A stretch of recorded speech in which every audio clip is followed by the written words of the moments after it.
Bismillahirrahmanirrahim. Assalamualaikum warahmatullahi wabarakatuh. Waalaikumsalam warahmatullahi Waalaikumsalam wabarakatuh. warahmatullahi wabarakatuh. Hamdan katsiran tayyiban mubarakan fih kama yuhibbu rabbuna wa yarda. Asyhadu an la ilaha illallah wahdahu la syarika lahu wa asyhadu anna Muhammadan abduhu wa rasuluhu alladzi la nabiyya wa la rasula ba'da.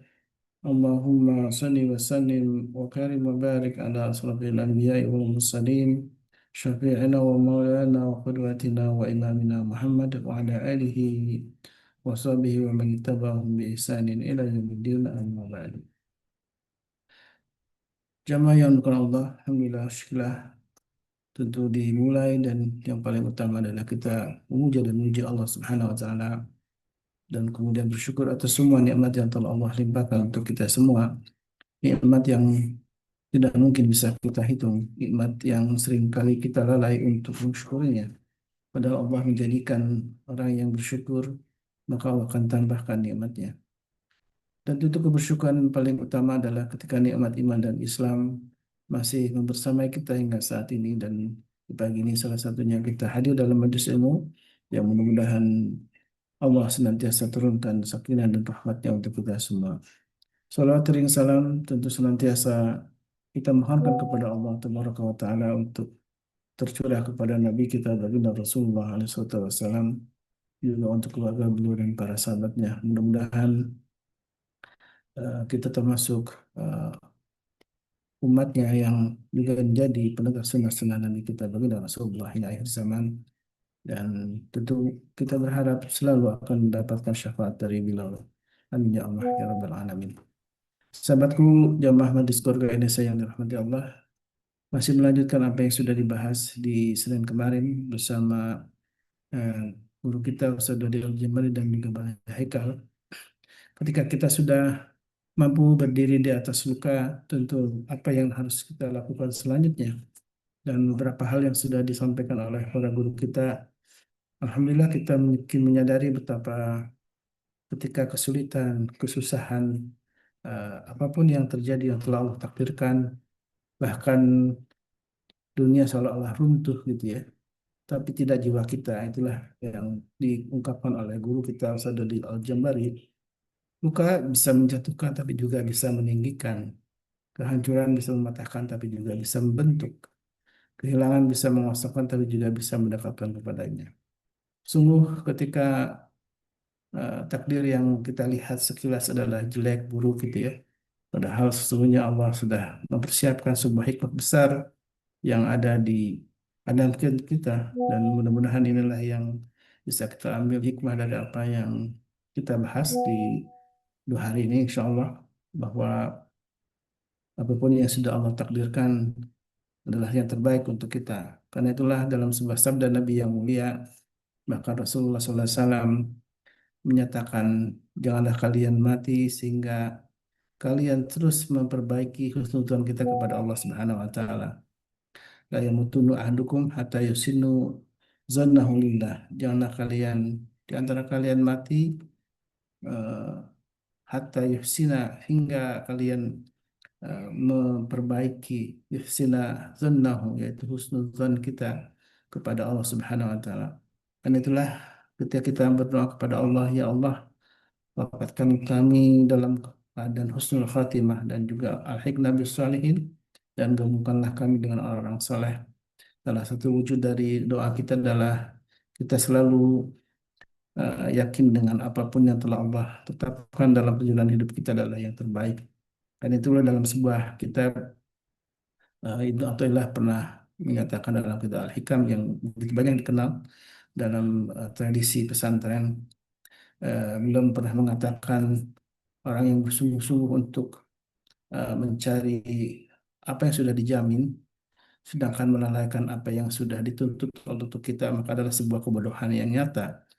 Artinya ketika semua yang sudah dijamin oleh Allah seperti rezeki adalah sudah dijamin, tapi amal soleh, amal kebaikan, pahala dan surga, eh, pahala, siksaan dan neraka adalah tidak ada jaminan dari Allah. Kecuali kita berikhtiar bersungguh-sungguh untuk melakukan apa yang dituntutkan dalam syariat ini, Maka sungguh ketika kita memaksimalkan jihad kita atau mujahadah kita dalam mencari ridho Allah Subhanahu wa taala, maka Allah akan tunjukkan jalannya untuk menuju surga. Amin. Ya Allah ya Rabbal Alamin.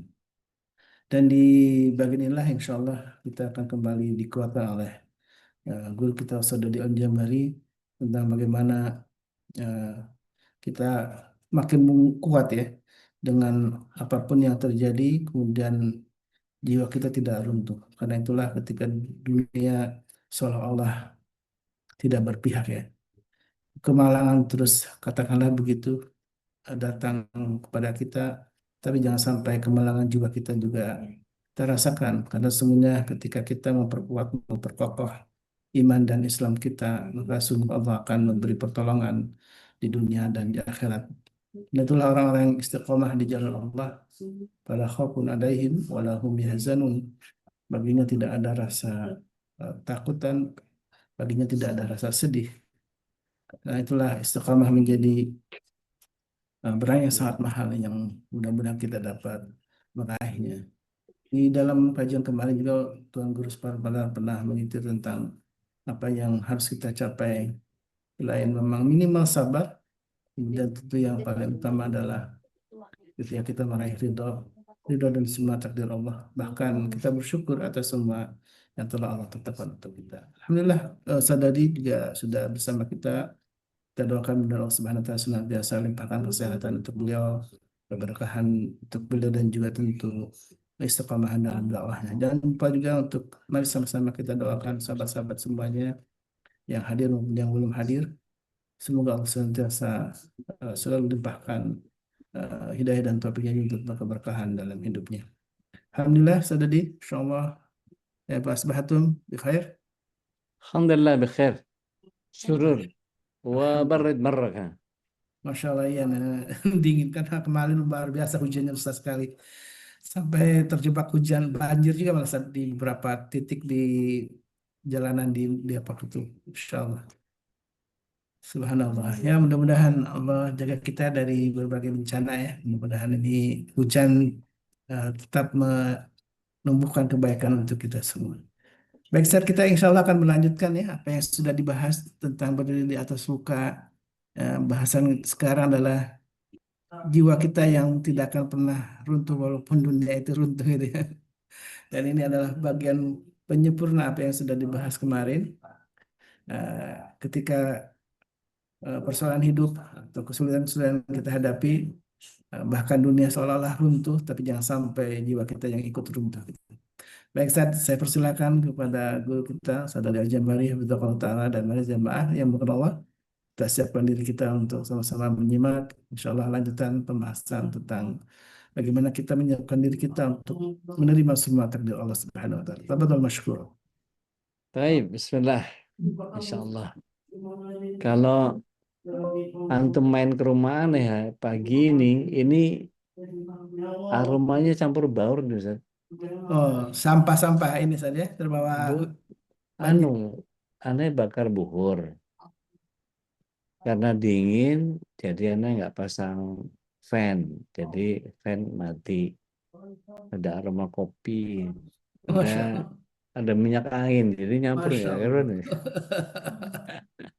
Kepengen tetap anget, kepengen tetap semangat karena bagaimanapun juga kalau seumur aneh ini variannya sudah apa namanya eh, sudah makin mendekatkan diri kepada mengingatkan diri kepada pewangian-pewangian alami ini. Anda pakai bong tuyik ini, Hmm. bong tuyik ini enak anget di Masya Allah. badan. Ini Sinse yang ngajarin pakai ini. Dari rempah-rempah itu. Nggak tahu ini aneh beli apa namanya Sinse ini. Bong tuyik ini anget tapi nggak panas. Kalau biasanya balsem-balsem ini kan panas, ini anget. Wanginya nggak kayak kita naik kereta Jawa zaman tahun 80 nih. Kalau naik kereta Jawa tahun 80 kan baunya wangi PPO ya, Pak Fumail Remason. Bal Ini pirik jadi udah, bal pirik. Aku ngalamin tuh ke Jawa Allah, naik ke Jogja naik kereta ekonomi. Bau bal pirik, baunya bau PPO. bener-bener, iya, bener-bener apa memorable nih kalau menyium nyium bau ini. Ala kulli hal, alhamdulillah, alhamdulillah ala kulli hal.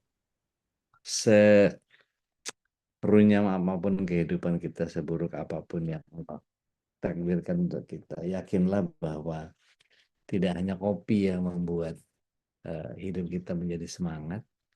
Karena kemarin diajakin ngopi ke agak tempat agak jauh ke Plaza Senayan itu, katanya apa? Katanya ada di beberapa cabang itu, ternyata minum itu Masya Allah. Flavornya itu sampai ada 25 macam satu box itu, Ustaz. Isinya 8 itu tuh. Nanti kapan-kapan kalau ada rezeki kita apa mencoba tapi kebanyakan infuse sih. Jadi kopinya kopi infuse, jadi udah rendeman blueberry, udah rendeman apa segala macam. Kok jadi ngomongin kopi pagi-pagi? Alkohol. Masya Allah. Ini biasanya ditemani kopi nih tiap pagi. Jeng jeng. Alhamdulillah. Alhamdulillah. Alhamdulillah. Jadi kita mesti bersyukur bahwa selama masih ada kopi, selama masih ada kopi masih bisa semangat ngadepin ini. Amin. Karena gini, bukan hanya dari sisi apa namanya kenikmatan kehangatannya, tetapi kopi itu dia, saya belajar dari Pak Faruk ya, itu mengandung yang namanya antioksidan, jenisnya jenis flavonoid. Jadi kalau itu betul-betul, jadi bukan kafeinnya yang di. Oh iya, ala kulli hal, kurma itu bijinya juga bisa kita sangrai barang 10 menitan untuk ngeringin airnya. Habis itu kita green, kita apa namanya, kita giling gitu. Nah itu dibuat kopi begini karena nggak ada kafeinnya, tapi dapat dapat aroma kopinya. Itu juga luar biasa. Ala kulli hal. Udah belum pernah Ngomongin nyoba tuh. Ada kopi, jualan kopi gitu biji dari kurma. nggak mesti bikin sendiri sih, ngerosting sendiri. Nggak tahu kopi kurma namanya ya, nggak tahu juga. Ala kulli hal. Alhamdulillah. Salatu wassalamu ala Rasulullah. Kita mengadakan kesyukuran kepada Allah itu dalam konteks apapun yang terjadi sama hidup kita. Serungsep apapun yang kita hadapi. Ini beberapa hari ini kita bicara tentang, kalau kemarin berdiri di atas luka, ini bicara tentang apa? Mencoba untuk berjalan di atas hikmah gitu ya. Jadi kalau toh runtuh itu dunia kita, yang penting jiwanya jangan. Jadi ini bukan sekedar membangkitkan semangat hidup kita, tapi ini peta cara berpikir orang yang sudah naik level ketika dihantam hidup. Karena begini, hidup dalam keadaan masalah, apa untungnya, apa yang kita dapatkan? Nggak ada. Kita kan mesti move on. Sekali lagi, kita ini kata Rasul SAW adalah orang yang harusnya menjadikan dunia ini sebagai tempat mampir, bukan sebagai tujuan. Maka ayo kita iringkan salawat serta salam ke hadirat satu-satunya insan kamil yang keluarganya suci, sahabatnya mulia, dan seluruh tabi'in yang luar biasa, para tabi'ut tabi'in yang saleh, dan seluruh pecinta risalah dan syariat beliau hingga akhir zaman. Saya berharap bahwa uh, siapapun nanti yang tergabung dalam kajian ini, bukan hanya 37 orang ini saja, tetapi siapapun yang nanti menyaksikan kajian kita ini, insya Allah akan menjadi bagian yang memahami bahwa skenario Allah itu nggak akan pernah keliru. Artinya kita sebagai talent dari casting yang Allah SWT sudah berikan kepada kita, berperanlah dengan baik. Berperanlah ketika diberi peran orang tua, jadilah orang tua yang baik. Ketika diberikan peran anak, jadilah anak yang baik. Jadi main dalam konteks yang betul-betul performanya luar biasa. Jadi kalau selama kita di dalam dunia teater atau dalam dunia panggung itu yang kita cari sorak-soranya penonton. Tapi yang sekarang ini yang kita analogikan adalah kita sedang memainkan peran yang ingin mendapatkan kemuliaan dari sang sutradara. Saya tidak ingin menjadikan Allah Ta'ala kita tasbih sebagai makhluk yang namanya sutradara, tapi kita harus memahami bahwa Allah lah sang maha perekayasa yang ketika yang nggak mungkin jadi mungkin, yang nggak terjadi bisa terjadi, yang berat bisa jadi ringan dan seterusnya. Jadi kita menunggu scene-scene berikutnya yang membuat kita menjadi dikagetkan dengan skenario yang persoalannya kalau skenario kan kita baca, kita tahu, kita latihan, kita bisa memperbaiki acting kita, bisa memperbaiki laku kita di hari yang seperti ini, maka tidak ada lagi kata coba-coba. Jadi kalau sudah mulai, bismillah deh. Saya jalan ini sampai misi saya selesai. Nah ini yang kemudian kalau kita pelajari, ada begitu banyak persoalan hidup yang sebetulnya lebih sederhana. Kita berada di tracknya yang Allah SWT inginkan. Oke, tanpa berpanjang kalam, begini, ada dua hal dalam diri manusia itu, yang satu bisa kita kendalikan, yang satu tidak. Apa yang dari luar itu, maka ada harta, ada status, ada hubungan, ada rencana, itu di luar keinginan kita. Tetapi kita punya sesuatu yang sifatnya inner, dari dalam. Ya keimanan kita, ya prinsip hidup kita, makna hidup kita, arah hati, dan seterusnya. Artinya, saya butuh keseriusan Bapak Ibu nih dalam menyimak ini. Sebelum saya mintakan kepada Allah bahwa keberkahan, rahmat, dan hidayahnya Allah SWT limpahkan kepada keluarga kita sampai kita kumpul di surga. Tapi begini, apa yang hilang dari kita hanya bagian luar saja. Tetapi siapa kita di dalam itu masih utuh, bahkan jauh lebih kuat. Jadi mari kita bedah lebih dalam. Artinya dunia ini rapuh, tapi jiwa itu bisa sangat kokoh. Dunia memang mudah runtuh. Mohon izin, saya nggak tahu Bapak Ibu pernah mendengar teori konspirasi tentang bagaimana World War III atau Perang Dunia Ketiga itu bahkan tidak bermain dengan hanya senjata yang disebut dengan senjata peluru, hanya untuk nyawa manusia dengan cara gamblang. Artinya kalau cuma peluru ke tubuh manusia atau dengan kecurangan kelicikan Israel melemparkan bom fosfor, kemudian begitu kena langsung pada meninggal dan seterusnya, atau mungkin nuklir atau apa segala macam, itu sifatnya menghabisi manusia kasat mata. Tetapi sekarang itu teknologinya sudah mulai banyak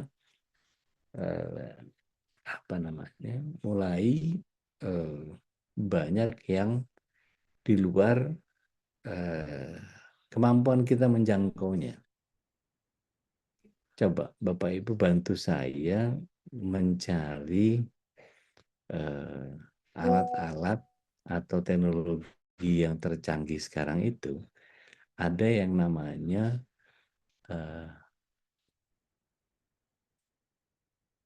disebutnya seperti deteren ya. Deteren itu kalau Bapak Ibu lihat ada apa namanya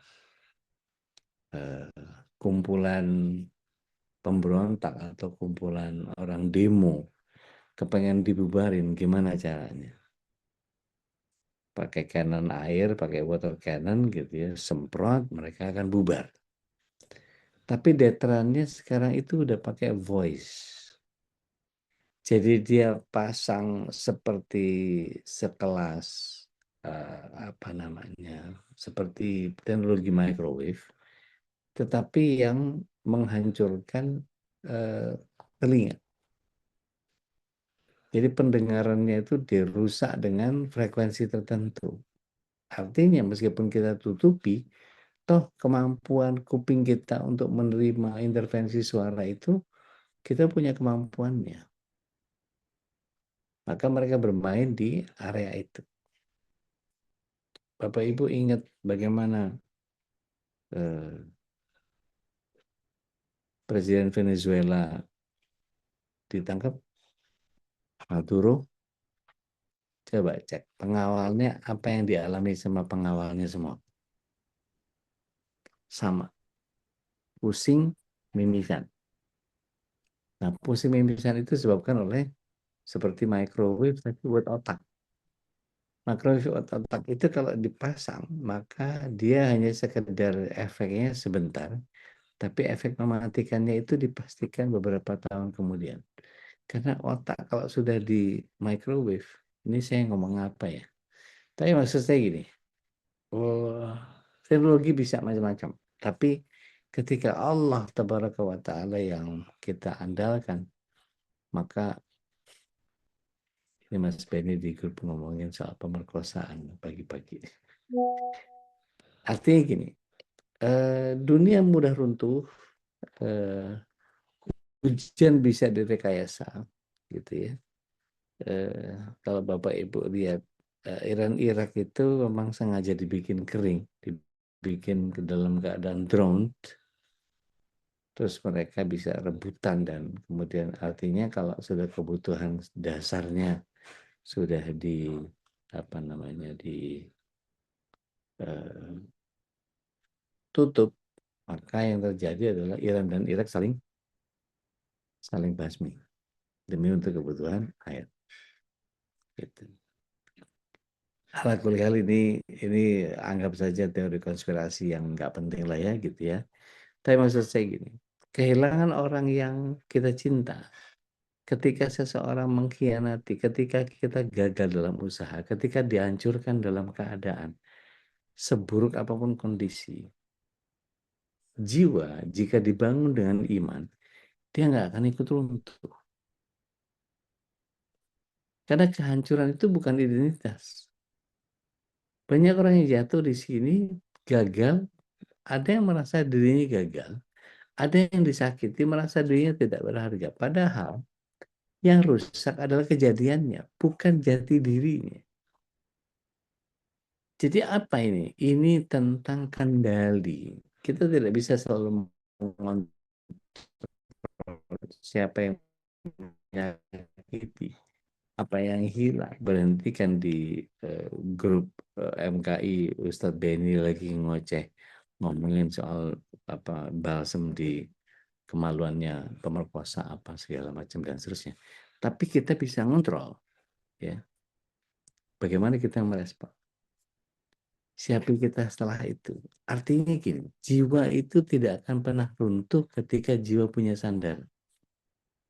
Kalau sandaran kita cuma dunia, ya pasti ikut hancur saat dunia hancur karena menyandarkan itu kepada dunia. Tapi kalau sandaran kita Allah, tetap berdiri meskipun dunia runtuh. Baik, saya mungkin tidak mau berpanjang kalam tentang teori yang konspirasi aneh-aneh. buka sama-sama kita di surat yang ke-13 ayat yang ke-28. Pagi ini kok agak ketinggian ya ngomongnya. Ya udah, Mangga. Ar-Ra'd 2 ayat 28 ya. Ya. Auzubillahiminasyaitonirrajim. Yaitu orang-orang yang beriman dan hati mereka menjadi tentram dengan mengingat Allah. Ingatlah, hanya dengan mengingat Allah hati menjadi tentram. Masya Allah. Nuhun teh. Ala bidzikrillah tatmainnul qulub. Ingat ya, hanya dengan mengingat Allah hati kita menjadi tentram. Persoalannya Allah di mana ketika kita butuh kepada Allah.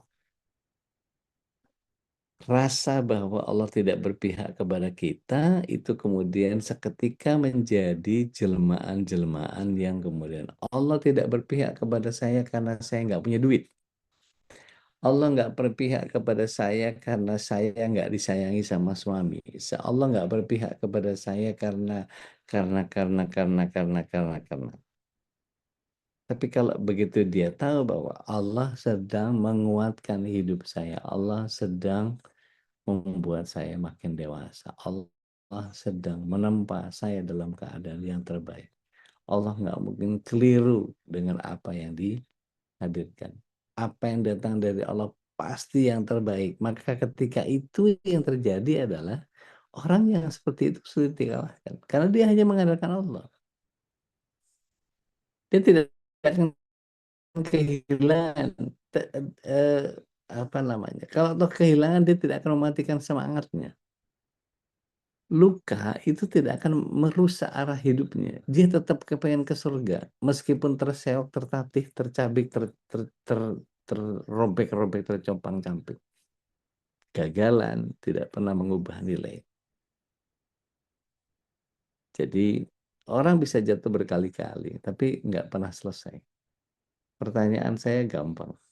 Bapak Ibu pernah menyaksikan anak-anak kita bagaimana waktu jalan awal sekali mereka belajar jalan. Jatuhnya berapa kali? Coba ditanya sama dia, berapa kali jatuhnya dia? Nggak ingat.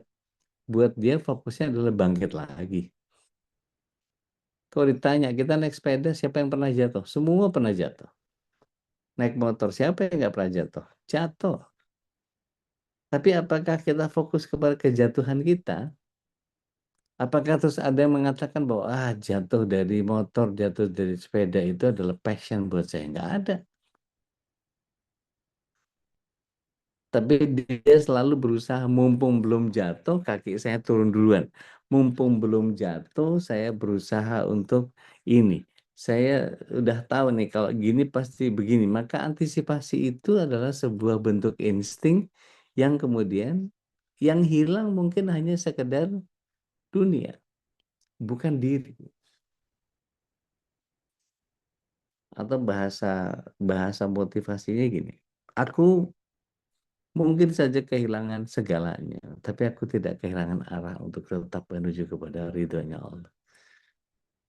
Sekali lagi, dunia bisa runtuh, tapi imanku tidak ikut roboh. Jadi ketika dunia ini mengambil semua dariku, maka aku sadar yang tersisa justru yang paling berharga. Diriku yang paling dekat kepada Allah.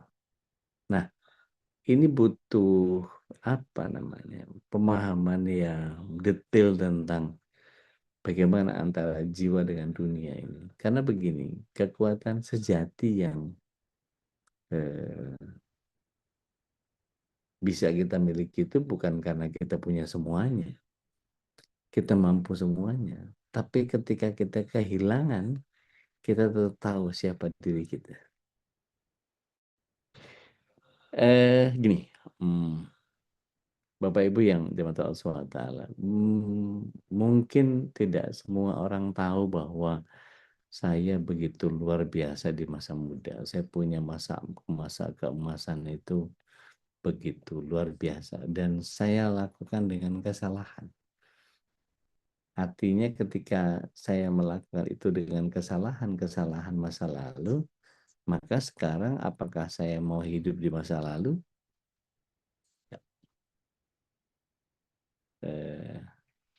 Kita luruskan dulu cara pandang kita. Apa dunia, apa itu jiwa? Karena gini, menumbuhkan ketahanan batin atau iman saat diuji itu ada tujuan dari kita untuk bisa mengubah luka menjadi jalan untuk naik derajat.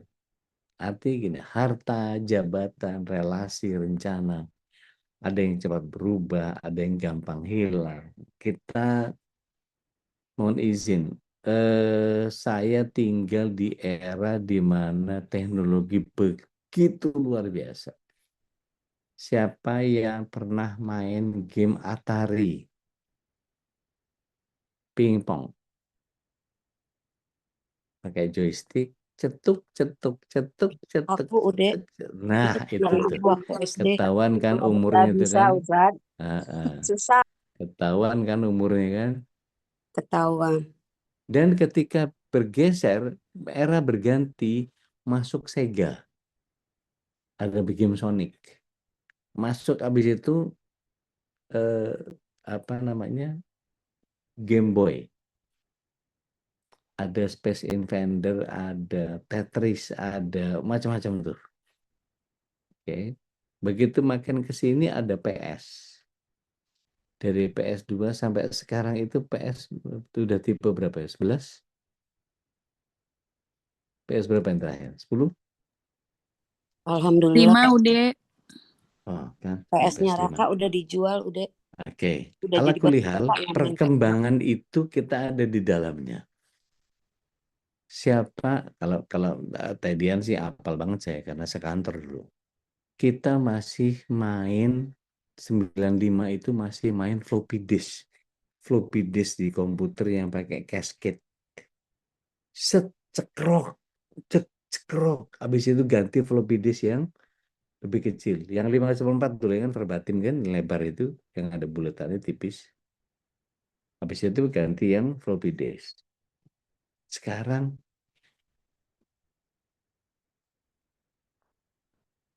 kok susah. Ada yang tahu nih tebak berapa kapasitas ini? Saya aja nggak ada tulisannya. Yang saya pegang sejari ini. Ada yang tahu berapa kapasitasnya? Berapa GB? 256. Ini 2 tera, Bos. 2 tera nih Mas. Sama udah punya. Nah, artinya teknologi sudah sebegitu luar biasa. Saya ingat betul tahun 86 itu yang namanya komputer itu database-nya masih segede lemari. IBM itu ya salam itu ada masih pakai pancake yang ngak ngak ngak ngak ngak ngak ngak ngak ngak. Saya nggak tahu tuh ada yang main begitu nggak dulu? Ada Nana nggak? Ada Sari nggak? Dia tahu tuh saya suka motong seluloid di apa namanya di uh, Dufan itu. Jadi makanya jangan heran kalau saya uh, apa namanya apal mati jinglenya Dufan itu. Teret teret teret teret itu karena saya yang ngedit di seluloid yang 8 mili itu. Kelebihan apa segala macam dimasukin lagu yang lain potong di situ pakai selotip ada selotip ya khusus tuh potong ngek ngek ngek ngek. Sekarang Mas Nandar mah enak tinggal tarik MP3 tek teret teret edit gambar tarik seret. Dulu nggak bisa pakai kompo gitu cekrek cekrek cekrek cekrek cekrek cekrek. Apalagi kalau ngedit, aduh ya ampun. Teknologi begitu luar biasa. Sampai pindah ke dari LCD yang gede. Saya masih sering nonton Mozart tuh di LCD itu. Ganti dia jadi CD kecil. Ganti lagi jadi DVD. Sekarang MP3. Masya Allah. MP4. Ya salam. Teknologi begitu luar biasa. Dulu kita masih gede-gedean mall apa segala macam dan seterusnya. Sekarang marketplace. AI baru berapa tahun tapi sudah merambah ke dunia, bahkan orang udah bisa nipu dengan berbagai macam pola. Babe kemarin ngasih posting jangan percaya sama AI. Itu Masya Allah. Sebegitu luar biasanya. Tetapi maksud saya, ketika balik ke lapisan dalam di jiwa kita ini, iman kita, niat kita, prinsip kita, arah hidup kita, tempatnya yakin, tempatnya sabar, tempatnya tawakal. Ini di sini justru intinya manusia. Jadi kalau dunia runtuh, belum tentu jiwa ikut runtuh. Kalau jiwa runtuh, maka dunia yang utuh pun terasa kosong. Bapak Ibu yang dirahmati Allah SWT, kita buka ya surat 57 ayat 20. Al-Hadid ayat 20. Ini kemarin disitir sama Tuan Guru. Coba kita nggak usah banyak-banyak. Dari satu frase pertama saja. Ya udah, Angkat ya. Al-Hadid 20. Nah, Auzubillahiminasyaitonirrajim. Ketahuilah, sesungguhnya kehidupan dunia itu hanyalah permainan dan senda gurau, perhiasan dan saling berbangga di antara kamu, serta berlomba dalam kekayaan dan anak keturunan. Seperti hujan yang tanam tanamannya mengagumkan para petani. Kemudian tanaman itu menjadi kering, dan kamu lihat warnanya kuning, kemudian menjadi hancur. Dan di akhirat nanti ada azab yang keras dan ampunan dari Allah serta keridoannya. Dan kehidupan dunia tidak lain hanyalah kesenangan yang palsu. Insya Allah. Ini kalau diperhatikan frase per frase dari semua ayat itu luar biasa. Perhatikan di frase yang pertama. Allah SWT menggunakan kata A'udzubillahi minasyaitonirrajim. I'lamu innamal hayati dunya laibun walahun. Lahun. Ketahuilah itu terjemahan. Tetapi kalau Allah SWT menggunakan ilmu, gunakan ilmu untuk memahami ini. Innamal hayati dunya, sesungguhnya kehidupan dunia ini. Laib. Laib itu mal'ab, teman main, tempat main, lapangan. Mal'ab, tempat main. Walahun, guyon aja, bercanda aja. Hiburan. Disebut apa? Watakathur, ngadu banyak-banyakan koleksi.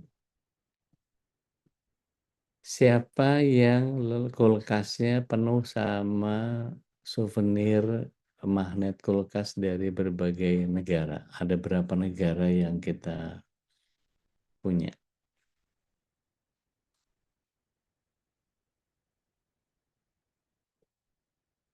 Ayo ngadu banyak. Ada yang Dikit udah. dari kayak berapa negara teh?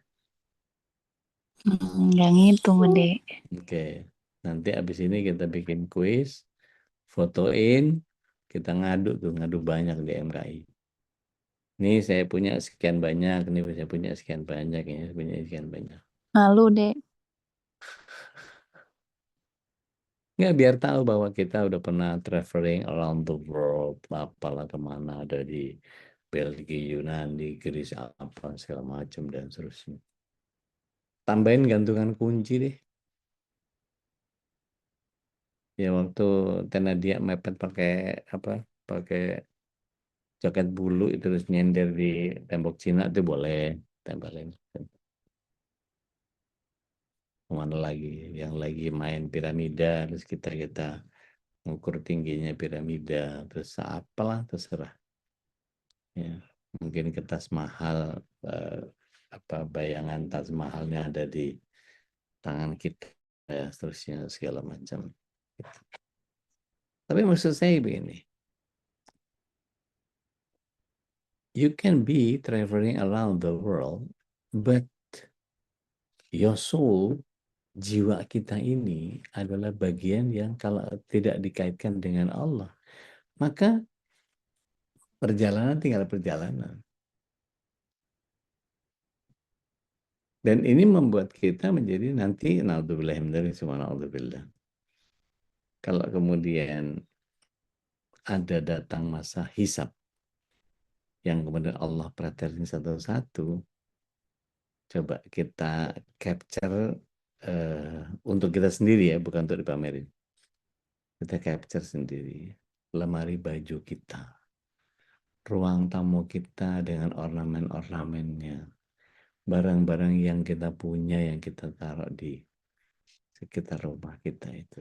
Nanti pada saat dihisab oleh Allah Subhanahu wa Ta'ala, yang bakal aman dari hisab karena dipakai untuk ibadah berapa banyak?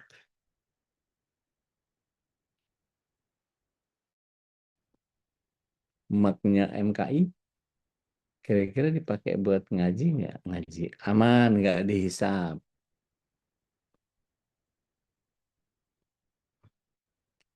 HP karena dipakai buat ngaji aman, nggak dihisab. Komputer karena dipakai buat ngaji aman, nggak dihisab. Obat-obatan yang diminum untuk jaga kesehatan aman, nggak dihisab. Karpet budru yang kita punya dipakai buat ibadah aman, nggak dihisab. Jadi kita cari mana yang nggak aman nih. Pertanyaan saya, magnet kulkas sebanyak itu dipakai ibadahnya di sisi mana?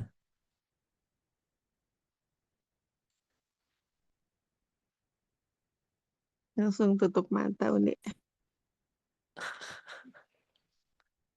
Foto-foto yang kemarin di main pasir segala macam pakai topi kacamata hitam, betapa indahnya alam ini segala macam. Itu kalau dihisab ke bagian yang mana?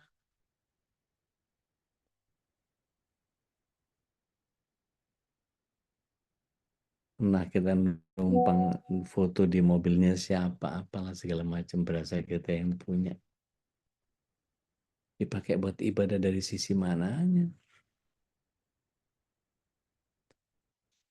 Ala kulli hal, nggak ada orang yang saya belum pernah ketemu sama orang yang jejer sama foto keranda, terus kemudian membanggakan keranda itu. Saya akan ada di sini kelak. Nggak ada, saya nggak pernah lihat. Kalau atau ada paling yang bikin stainless steelnya keranda itu paling. Nih produk saya nih rapi las-lasannya apa segala macam, masih sayanya masih. Allahnya di mana? Kira-kira tahun 2004, if I'm not mistaken ya. Nanti saya coba sesuaikan sama plakat wakaf yang dari Kuwait. Di masjid di tempat kami itu satu kali di tahun 2000 sampai 2004 itu warga tempat saya ngumpul di rumah. Saya taruh di garasi karena tempat saya sempit, saya gelarin karpet, saya hidangin makan minum, apa yang mereka ingin obrolan ke saya. Karena saya waktu itu jadi ketua forum muslim serumahan. Waktu warganya masih sedikit. Mereka bilang bahwa sepertinya kita butuh kepada masjid. Saya langsung senyum, tapi nggak ngelihat wajah mereka, saya ngelihat apa yang ada di sekitar saya. Saya katakan dengan sinis, kalau ada yang bangun masjid, saya akan bongkar. Silakan aja. Sambil saya tatap matanya satu-satu. Orang gila nih, Pak Dodi ini. Maksudnya gimana? Saat ini sudah ada masjid belum? Sudah. Di mana? Di depan. Ada di blok JKL yang punya pribadi, sama di blok A. Kita di blok M. Jauh memang dari depan. Tapi kira-kira langkah kaki kita ada pahalanya nggak kalau nyampe ke sana? Baru celingukan tuh mereka.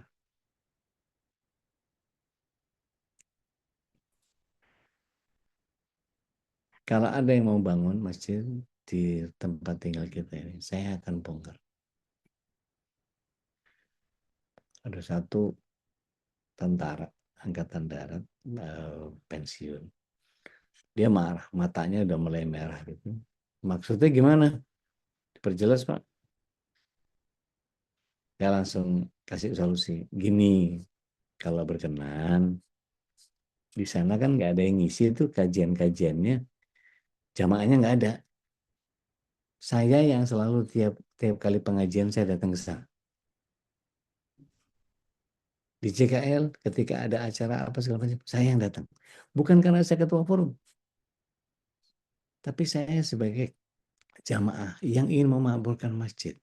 Kalau dibangun masjid di tempat kita ini, jangan-jangan nanti seperti sebagaimana kita ingin membangun satu istana yang besar, suruh masuk ngisi nggak mau. Udah dibikin nih, oh pilarnya begini, marmer apa segala macam ini, pakai AC apa bla bla bla segala macam. Ayo sholat, nggak ada yang datang sholat. Ini kan sama kayak orang bikin keranda, bagus banget, stainlessnya mungkin kualitas yang paling baik, selimutnya selimut bludru dengan sulaman emas, dipakein payet, innalillahi wa inna ilaihi rajiun. Mungkin tiap kali ada kematian, mungkin ada roncian kembang melati apa segala macam, siap itu semua asal punya uangnya selesai. Tapi begitu ada orang yang ditanya, ayo kita ngisi yang pertama kali. Ada orang mengisi keranda? Ada. Jangan sampai kita bikin keranda bagus-bagus, tapi nggak ada yang mengisi. Sama seperti ketika masjid dibikin megah, hadis Rasulullah SAW bilang, bermegahan, tapi setelah itu ngisinya enggak. Bapak Ibu yang dirahmati Allah SWT, bukan kesinisan saya yang menyatakan itu, tapi saya ketika main ke, saya lupa, Dubai apa Abu Dhabi yang ada apa namanya, Sheikh Zayed Mosque, masjid yang terbesar setelah Masjidil Haram itu. Abu Dhabi. Abu Dhabi. Datang ke sana, saya datang masuk, nggak boleh sholat. Overdazer, prayer room. Hah, prayer room? Lah ini bukan prayer room. Mamnu, nggak boleh. Apaan sih? Nggak jelas banget. Samperin petugasnya. Ada masjid sah. Ada salu fihna. Ada illa salat Jumat wa Idain. Bas. Jadi peraturannya cuma buat sholat Id sama sholat Jumat doang. Kalau mau sholat lima waktu, ada hallnya sendiri khusus untuk prayer room. Ya salah. Semegah itu, Allahu Akbar. 3 kali lapangan bola Bapak Ibu yang nonton SWT. Emasnya 50 kilo. Lampu kristalnya itu 8 ton lebih. 533 berapa tuh? 9. 11. Swarovski 5 ton yang paling gede tengah, 3 ton di kiri kanan. Karena dia simetri. Karpetnya itu 80.000 rak artis dari Persia, didatangkan khusus dari Iran. Enggak ketemu jahitannya, karena jahit tangan. Handmade. Mahakarya. Tapi nggak bisa dipakai buat sholat. Apa ini? Kemegahan tapi ya begitulah. Oke, kok lari ke situ ya? Artinya gini, dunia ini bukan alat. Dia bukan tujuan tapi ini alat. Jadi ujian bisa lewat kekurangan, kehilangan, kelebihan, kelapangan. Dan kita yang harus memahami bahwa banyak orang kuat saat susah tapi runtuh ketika senang. Karena jiwanya tidak punya ditopang dengan keimanan. Kenapa kita merasa jadi hancur? Karena kita seringkali mengikat harga diri pada dunia. Profesionalisme kita dihargai berapa? Begitu dihargai murah, saya pernah ngobrol sama beberapa penceramah. Saya kebagian muhasabah. Mereka selesai witir. Jadi saya muhasabah setelah sahur. Datang persis ngobrol, saya ngerapihin slide. Ketak. Izin Ustaz. Ini omong, silakan Ustaz. Dua mereka itu imam bergantian. Satu imam witir, satu imam tarawih. Apa yang mereka obrolin? Masih muda, masih umur 30, 20 jelang 30 lah. Apa yang mereka obrolin kira-kira Bapak Ibu yang dimaksud soal sama-sama hafiz ini dua-duanya. Kira-kira apa? Kalau menurut Bapak Ibu para imam ini ngomongin apa? Sesama hafiz Quran.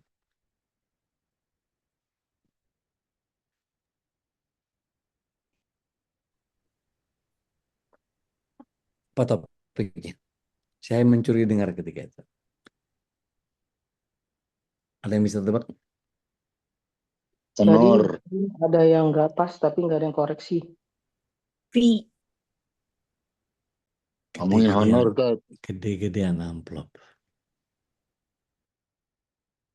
Saat antum sudah pernah di Kubah Emas? Oh belum kan? Amplopnya mantap. Selesai. Ya. Siapa yang terakhir lewat sini di Kubah Emas? Sepi. Cuma pas lagi hype aja. Coba lihat trafficnya.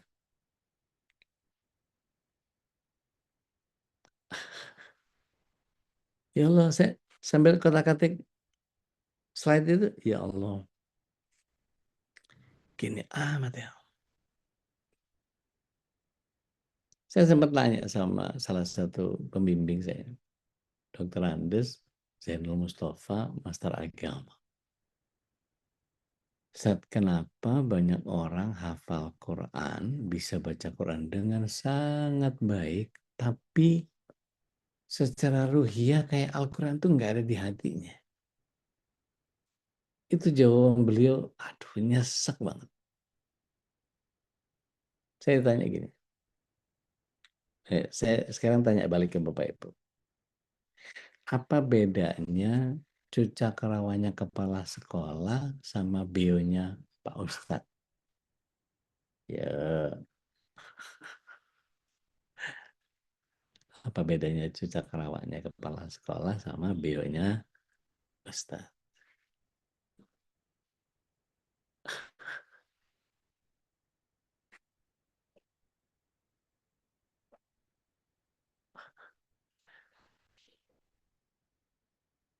Tuh, Mas Nandar bilang gerbangnya Kubah Mas sering ketutup sekarang. Berarti apa? Semegah itu dipakai buat manasik, nggak ada yang sholat di situ. Segede gitu, semegah itu tuh berapa kilo itu di atas itu Kubah Mas.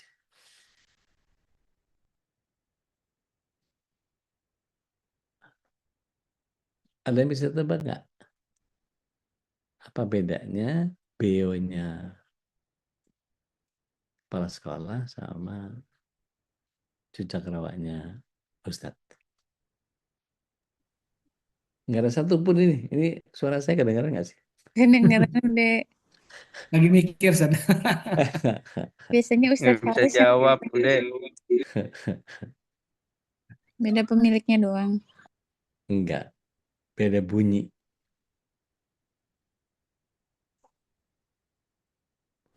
Bunyi yang sering dibaca. Yang dihafalin. Biasanya kalau kepala sekolah apa? Indonesia, tanah airku. Tebak-tebakannya udah susah. Iya, memang harus. Tebakan gampang mah. Apa bedanya kipas angin sama surga?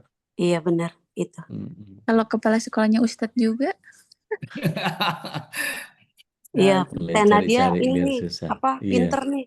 Mm-mm. Biar Cuma, tebakannya makin susah. iya. Nggak mau ngalah namanya. Diajarin Ude.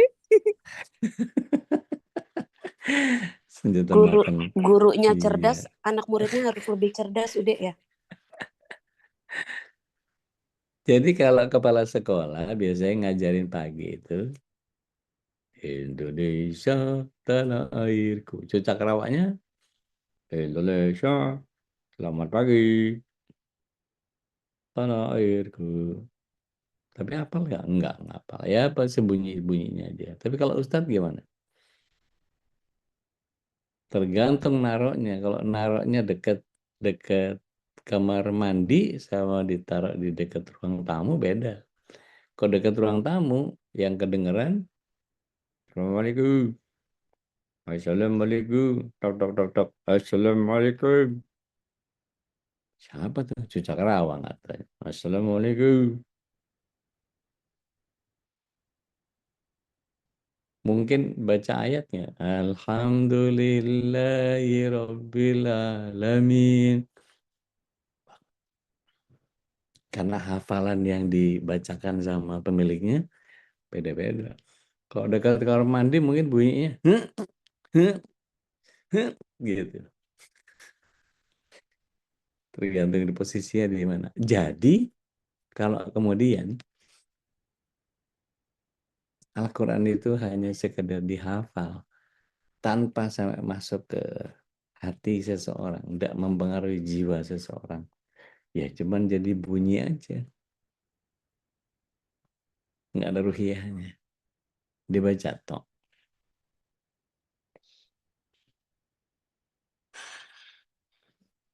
Terus nggak dimaknai itu. Gimana pertanggungjawaban kita? Nanti kalau ditanya, itu Al-Quran dipakai ibadah, apa dipakai buat ngejar pahala doang? Yang penting kan ada pahalanya, Ustaz, kalau dibaca, oke, fine.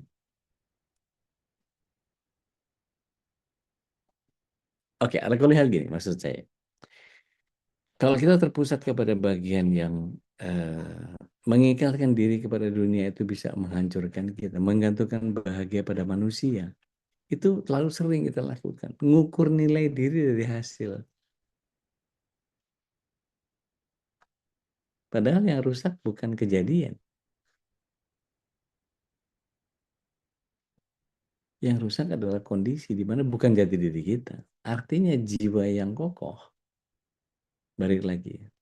Ala tatmainul qulub illa bi dzikrillah. Illa bi dzikrillah tatmainul qulub. Ingat aja Allah. Ketika Allah SWT, saya begini, pernah ngasih satu training kepada kawan-kawan untuk motivasi. Itu MAT. Ketika itu saya bilang gini, oke, kerjaan yang sama dengan niat dan passion yang berbeda akan membuat kita menjadi berbeda mengerjakan sesuatu.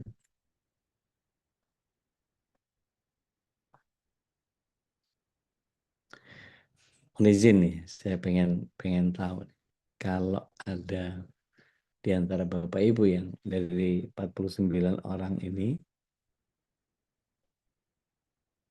ada yang saya mintain tolong untuk nyuciin mobil saya.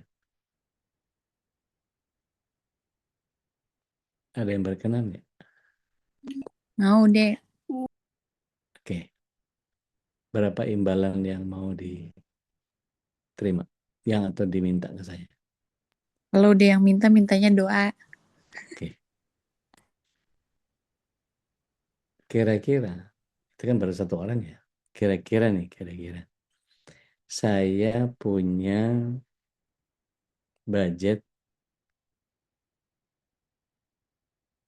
cepet-cepetan, siapa yang mau nyuciin mobil saya kasih 5 juta. Itu kira-kira kalau berada di hadapan kita, kira-kira ngacungnya bisa berantem nggak? Wah, gue duluan.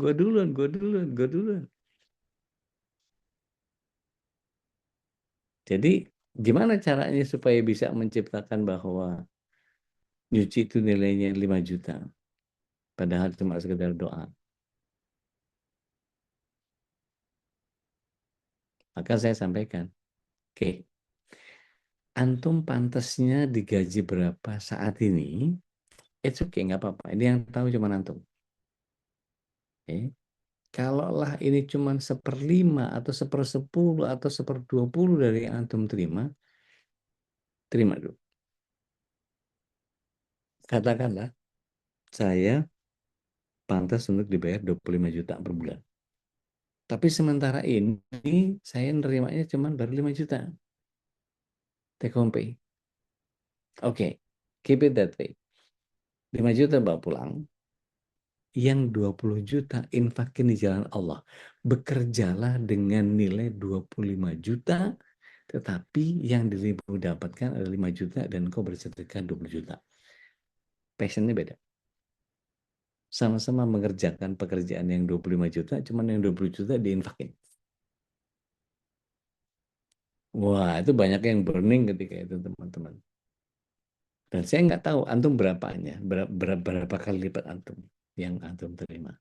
Kalau saja antum ikhlas dan itu jadi catatan amal ibadah antum, akan menjadi sangat merugilah orang yang kemudian memahami bahwa tahu gitu gue.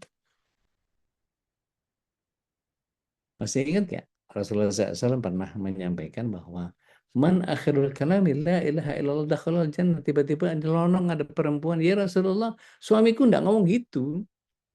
Suamiku enggak ngomong la ilaha illallah. Suamiku ngomong seandainya lebih baru, seandainya lebih lama, seandainya lebih jauh. Maka diceritakan oleh Rasulullah SAW lewat pandangannya malaikat Jibril, suamimu itu pernah melakukan sesuatu yang dia sesali karena dia tanggung melakukan kebaikannya. Satu kali dia beli jaket, beli mantel, tiba-tiba ketemu sama fakir. Dingin Tuhan, maka dibuka baju mantel lamanya, dikasih dia pakai yang baru. Allah pampangkan surga yang dia dapatkan atas mantel bekas yang dia berikan. Dia nyesel. Tahu gitu yang baru yang dikasih. Pasti lebih keren dari ini surganya.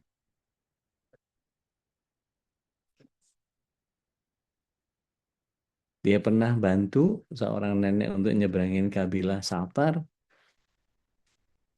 Dia kan motongin sebentar, habis itu dia bawain barangnya, nyebrang, udah tinggal. Dikasih lihat sama Allah SWT privilege-nya. Nih kamu akan dapat ini karena kamu sudah pernah melakukan. Tahu gitu antrin sampai rumah.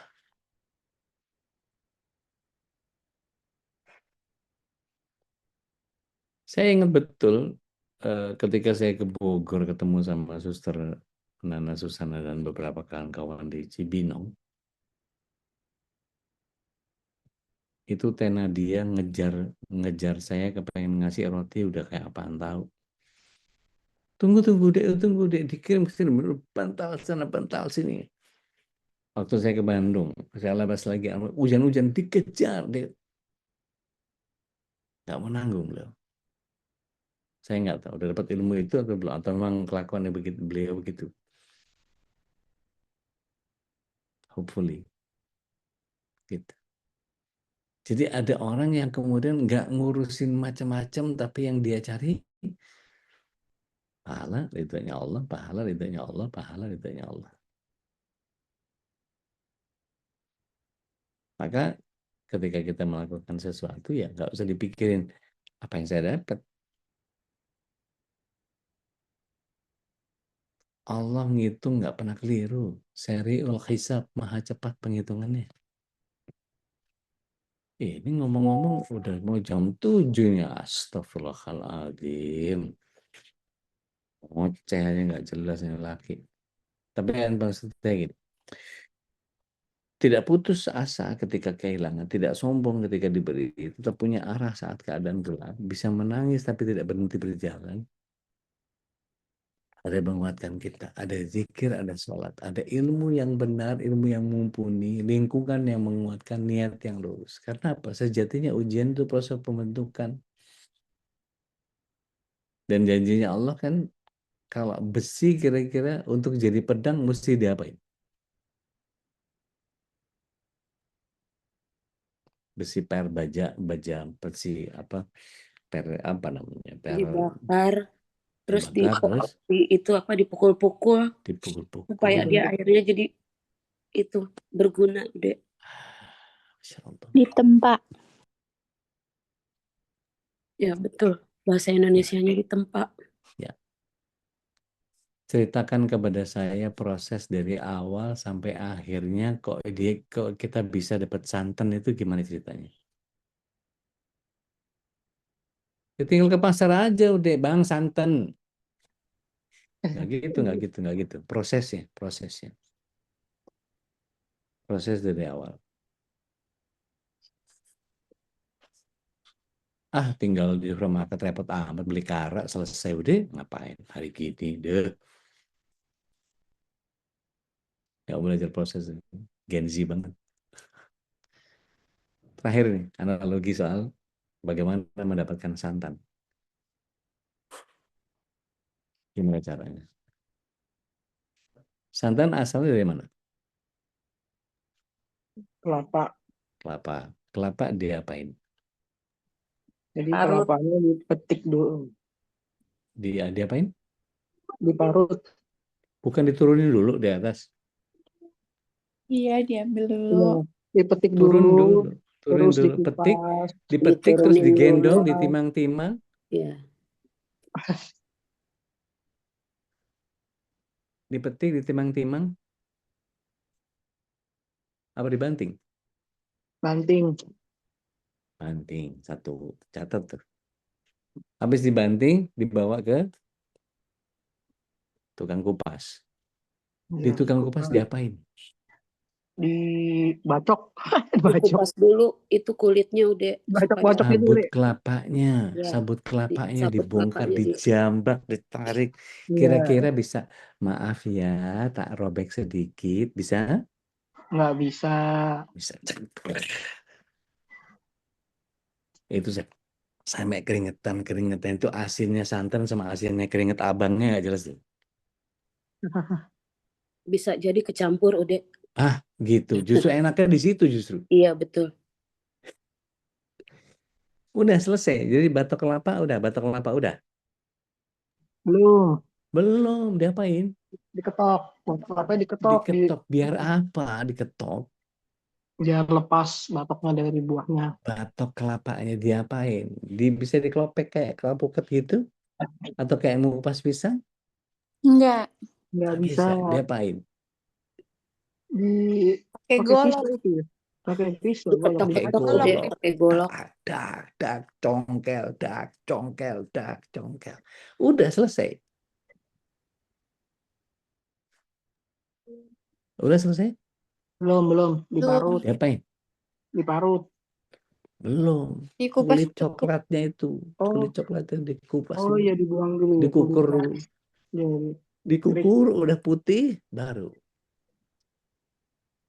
Parut santan atau parut serundeng? Beda tuh. Iya. Yang satu disingkat, miring.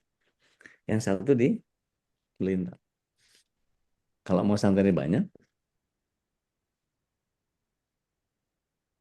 udah selesai. Langsung jadi santan. Belum. Belum Belum. beres. Terus Diremes-remes dulu. Kadang-kadang untuk ngeluarin santannya diapain? diremes. Diperes sambil Iya. Sambil pakai tenaga. iya, pakai tenaga. Perlu disiram sesuatu enggak? Pakai air. Air apa? Air putih. Air. Misalnya Air air hangat, es, air hangat untuk pertama. air hangat. Air hangat. Ya Allah. Kalau panas nggak Dibanting, bisa kita remes. dibanting, dirobek, dijambak, dipecah batoknya, dikukur, diparut, diperes. Prosesnya panjang ini. Jadi ketika kehidupan memang begitu, baru dia bisa jadi manfaat setelah jadi santan. Serah deh mau dibarengin kalio, gulai tunjang, gazebo, kasih rendang, habis ini daging korban nih, 7 jam tuh, dorong, tarik, jadi rendang. Sampai hitam gitu.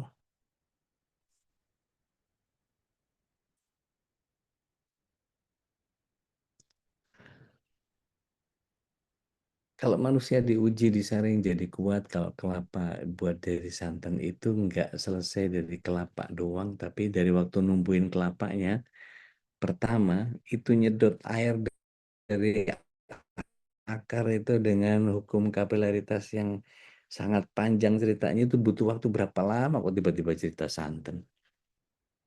Bapak Ibu ini Allah SWT kalau hidup bisa merutak, bisa jadi Allah sedang membentuk kita. Makanya makin tua makin jadi, tua keladi, makin tua makin jadi. Jadi, Sabar itu ujian, bukan akhir. Sabar itu tidak reaktif, tidak putus. Dia maknanya ambil pelajaran. Aksinya adalah bangkit, perbaiki arah. Terakhir, pisahkan antara kejadian dengan identitas. Gagal itu bukan berarti kita gagal. Ditolak itu bukan kita tidak berharga. Maka emosi naik turun itu wajar. Arah hidup jangan ikut goyah. Berharap boleh, bergantung jangan. Tapi sandaran utama kita adalah Allah. Bagaimana Nabi pernah dihina, disakiti, kehilangan, tapi tetap rahmat bagi semesta. Orang yang paling dekat dengan Allah bukan yang tanpa luka, tapi justru tidak menjauh saat terluka. Bapak Ibu yang dirahmati Allah SWT, kelamaan saya ngomong nih, yang runtuh hanya dunia, bukan jiwa. Yang hilang dari kita hanyalah apa yang fana, bukan siapa diriku di hadapan Allah. Aku mungkin jatuh, tapi hidupku belum selesai sebelum surga menjadi bagian tapak kaki pertamaku. Allah alam. Ustaz Khalis, tafadhol Mas Khalis. Afwan, kepanjangan hampir jam 7 nih. Insya Allah. Jadi asik ngobrol tentang bagaimana dari pengalaman udah memang Insya Allah ya, kita bisa mengambil banyak hikmah dari penuturan ini. Jadi kita mudah-mudahan Allah Subhanahu wa Ta'ala jadikan itu wasilah untuk hidayah untuk kita semua gitu ya. Dan tema tentang eh, bagaimana kita berjalan di atas apa namanya dapat hikmah ya dari apa yang sudah kita dapatkan dari takdir dari Allah ini ya sangat penting, karena hikmah itulah yang ketika Allah tidak memberikan hikmah kepada seseorang maka akan banyak kebaikan yang akan mendapatkan. Baik, Ustaz, mungkin satu pertanyaan atau satu sharing aja ya sebagai penutup. Silakan kalau ada yang ingin sharing atau Mangga Taira.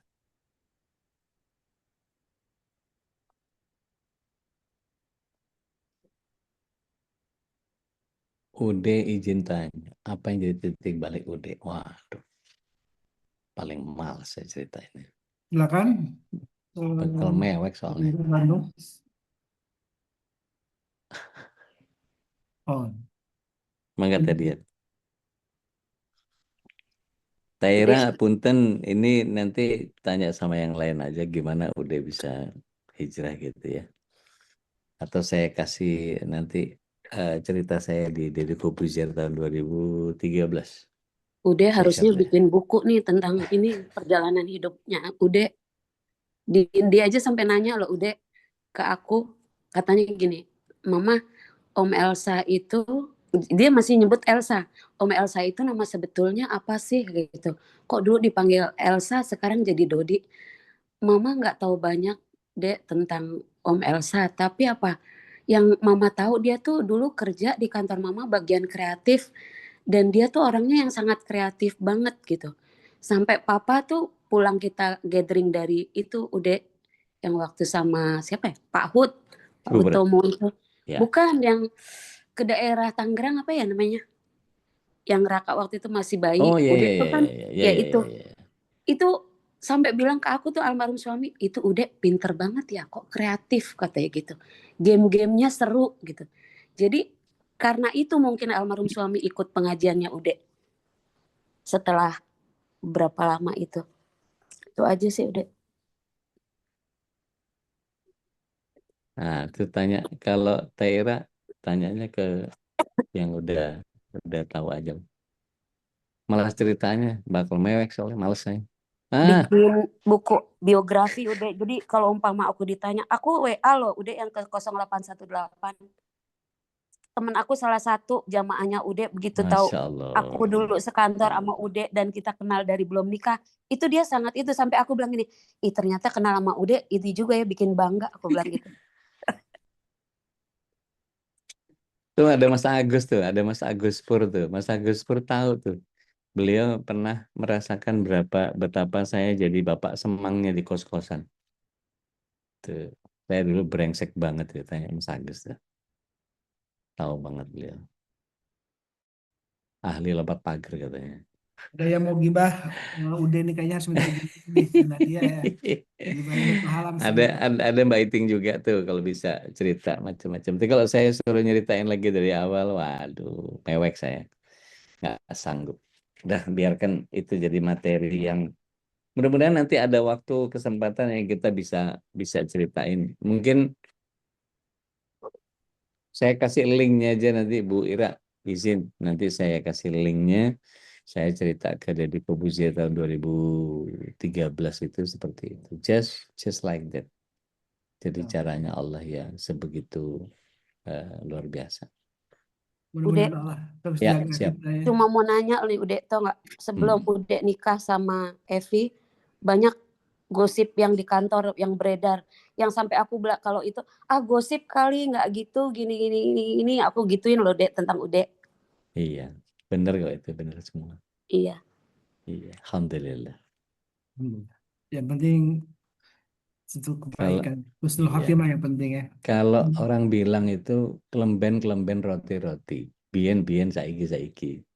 That was then, this is now, gitu. Tapi gara-gara Ude itu ngomong soal beo aja, aku jadi ingat beonya bapakku Ude tuh yang aku tulis di komentar. Ya.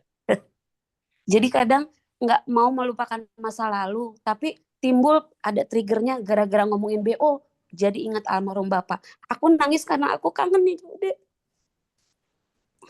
sama almarhum bapak aku. Lahfirlah warhamhu wa'afi wa'afanu wa'akrim rasulullah wa'asyamatakallah. Tenang teh, ntar kumpul lagi di surga insyaallah. I miss him so much. Sama Bang Adit. Amin ya rabbal alamin.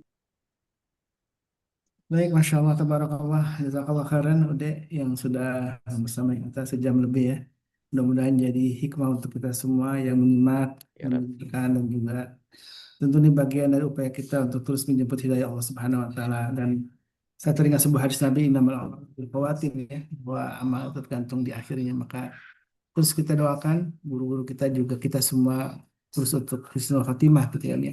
Karena jangan sampai kita kemudian sudah berhijrah kemudian lupa untuk keistiqomahannya ini karena penting, karena setan tidak akan pernah pensiun untuk terus menggoda kita, menyelewengkan kita. Dan itulah mari selalu kita berdoa kepada Allah Subhanahu wa taala, mohon diistiqomahkan, mohon diberikan satu kenikmatan untuk husnul khatimah. Amin ya Allah ya Rabbal alamin. Ya. Baik, insya Allah kita kembali berjumpa dengan Uday besok di kajian Asmaul Husna, insya Allah. Insyaallah. Mudah-mudahan Mudah-mudahan panjang umur. memberikan kita usia dan juga keistiqomahan. Mari kita tutup dengan doa kafaratul majlis. Subhanakallahumma wa bihamdika asyhadu an la ilaha illa anta astaghfiruka wa atubu ilaik. Assalamualaikum warahmatullahi wabarakatuh. Waalaikumsalam warahmatullahi wabarakatuh. wabarakatuh. Jazakallah khairan Ustaz Kholis dan semuanya. Barakallah. اللهم ارحمنا بالقرآن واجعله لنا إماما ونورا وهدى ورحمة.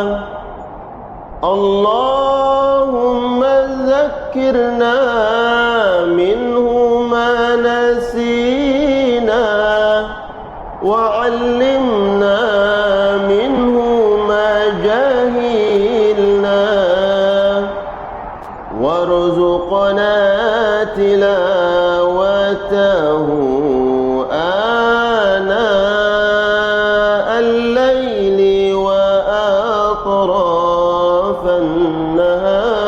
النهار واجعله لنا حجة يا رب العالمين